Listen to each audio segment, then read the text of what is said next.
how you guys doing? Welcome back to another episode of Soldier Talk the Podcast. I'm your host, Staff Sergeant McPherson, and on this show, we discuss military topics with current and prior service members. Today, we are going to finish up the inspection, which is going to be part 4, where I discuss the adjustment documents with Chief Franco. So, we just going to go ahead and get right into it. So, the first question was, are statement of charges and cash collection vouchers prepared within 5 days for active Army?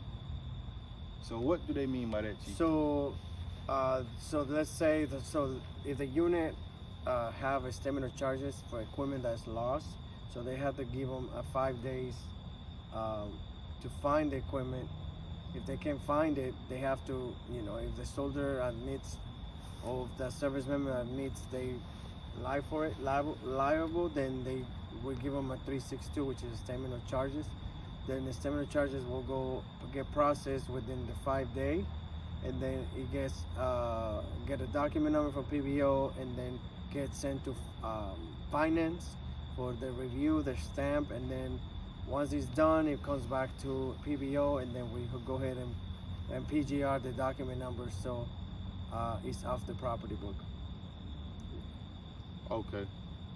The next question is, are financial liability investigations for property loss initiated within 15 days for active Army, 45 days for National Guard, and 75 days for Army Reserve? So the flipper should be initiated within 15 days of finding out that there was a loss as far as property. So do you know who's supposed to initiate the flipper, Chief? So whoever is the most knowledgeable of what happened of it. So it could be the supply sergeant, the commander, the XO, anybody that knows exactly what happened.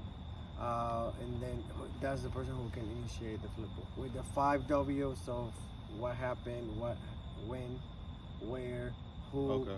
Who was involved, and all that stuff. You need to have all those 5 W's to initiate it. Okay. So it says, is DD Form 362, the statement of charges, properly prepared? So if the soldier refuses to sign on the statement of charges, then that statement of charges becomes an exhibit for the flipper. So and that's when a flipper gets initiated. That's when the soldier does not accept that he believes that he didn't, he needs to pay for it, but then that becomes an exhibit for the flipper. Okay. So then you initiate the flipper at the exhibit, and then he gets going in the process. Okay. And also that statement of charges, if the soldier don't sign it, that means they're not they saying that they're not guilty for it, right? Well, they just don't want to sign the statement of charges, but during the investigation of the flipper, that might be the possibility. Whatever depends on the IO. If the IO finds liability, then he might get charged regardless of that, and it comes out of the taxes, the taxes. So it just all depends on the liability of it. Okay. So it says, is DD Form 362 initiated and forwarded to the finance office within 5 working days after date of discovering the discrepancy? So within 5 working days, the 362 should be forwarded to finance. Yes. So sometimes we don't have the time sometimes to either make it up there, but by regulation should be 5 days. So a lot of times you gotta work with the finance departments, because a lot of the different installations might be different policy. But as soon as you get that signed, you need to get it to finance so we can, process it at the PBO level. Okay. So it says, is DD Form 200, which is the flipper, initiated when negligence or misconduct is suspended and liability is not admitted. So, Order 15-6 investigation initiated when negligence or misconduct is suspended and liability is not admitted. So if his liability not admitted, so that should be a show flippo. But if he's fine liability, then what happens is the IO will send a notification to the soldier. So the flipper will stop until the counting. It will stop until the notification goes, and then it's like for I think 7 days to if they in the installation, or 15 days, up to 15 days if out of the installation. So you gotta mail the flippo out, and then they basically saying you are getting notified that you've been liable for it, and then they will have to sign that memorandum, send it back, and then now the soldier might be might accept a rebuttal, but that's a separate after they get notified. Okay. So it's two different occasions of when the soldier gets notified, and if they don't accept, if they accept liability, they will sign it. If they don't, then they will have to send it back, and then we have to resubmit a rebuttal form that he wants to rebuttal, either liable or rebuttal. So. Okay. And it says if the value of the admitted loss, damage, or destruction exceeds the individual's monthly pay base, does the commander initiate a flippo? So for that, it's saying if the depending on the dollar amount, if it goes over his month's base pay, then it has to be a flippo. So even if so it has to be a flippo because 1 month's pay automatically. Okay, so say if I lose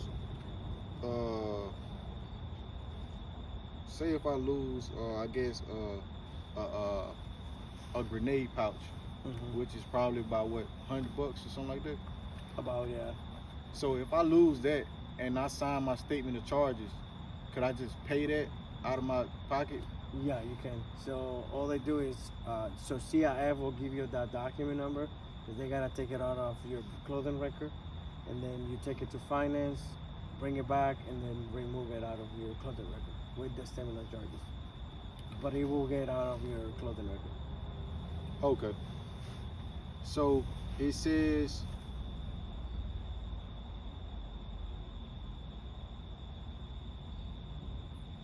does the commander investigate circumstances concerning damaged property through other than fair wear and tear if negligence or willful misconduct was not involved? Was a statement attached to the maintenance request or turn-in document stating the cause of the damage? So I think this is a field loss. That would be a field loss memo, right? So not necessarily, but if it's a damaged equipment, so the damaged equipment needs to be in a flippo. Then you gotta make sure what type of equipment is. If it's a property book equipment, it needs estimated cause of damage by maintenance to tell you, hey, this is how much is damaged, this is how much it's gonna take to repair that item.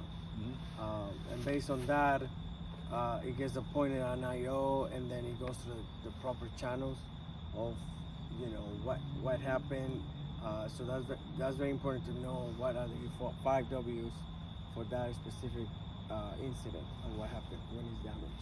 Now, if it's a CIF issue, then you gotta get with the CIF policy to see if it's a damage. Do they require a loss memo, or do they require a flippo being damaged? So it's just two different scenarios of the clothing record, or your clothing, so it's OCIE, or your actual equipment, property book equipment. Okay. So it says, are financial liability investigations of property loss initiated within 15 calendar days after the discrepancy? So this goes back to what I was saying earlier. Once you found out that there's a loss of something, that flipper should be initiated within 15 days after you discovering that discrepancy. So the next question says, if a flipper does not meet the frame, does the person responsible for the delay prepare a letter of lateness explaining the reason for delay?